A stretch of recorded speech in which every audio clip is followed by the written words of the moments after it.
have seen spikes since Memorial Day and the 4th of July. Here in Indiana, we're opening up in stages. Yes. And we sort of held back. We're at 4.5. The governor has decided not to go any further because he saw a spike in numbers. But across the country, in the Deep South, in the West, in the desert Southwest, we're seeing those increases. We're seeing increases in Indiana. Are we just moving too quickly? Do we need to slow down? I think and I want everybody in Indiana to understand what happened in the South and the West, because it is different than what we experienced in March and April. In March and April, we had different cities become infected at different time periods and really carry the virus from the city into the bedroom communities. In this case, what we saw is virus starting somewhere around June 10th to June 16th across the South and into the West Coast. There was an eruption of virus.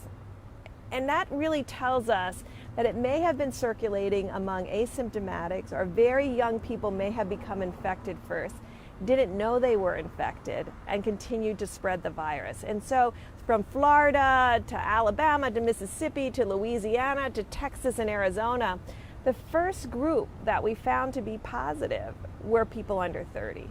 And we know most of them don't have symptoms. So I really want to applaud them for coming forward and getting tested. Because if they hadn't come forward and gotten tested because they heard of a friend of a friend of a friend, we wouldn't have known how widespread this epidemic in the South is.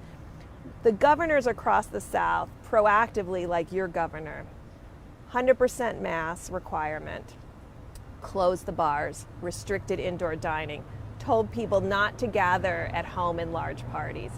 That is already starting to show promise across the South. So what your governor is doing now, while you still have test positivity of 6 and 7%, rather than test positivity of 10 and 20%, being proactive now may make this containable in a way that we weren't able to in the South. You recently were on a call of some kind where you were quoted as talking to a number of cities, Baltimore, Detroit, Indianapolis. What was it about the Indianapolis data that raised red flags for you? So I did that call purposely because an earlier call that I had done almost 4 or 5 weeks ahead of time, where I saw the same thing across many of the southern metros. They couldn't really grasp the fact that their test positivity has gone up a tiny bit, and then that large cases would follow. And now we have the evidence that that is what happens. And so Indianapolis test positivity started to creep up. And it went from like 4.5 to 5, 5.5 to 6. And that's when I get very concerned. And I think I just spent the last couple of hours with your state health commissioners and your Indianapolis health officers, extraordinary people.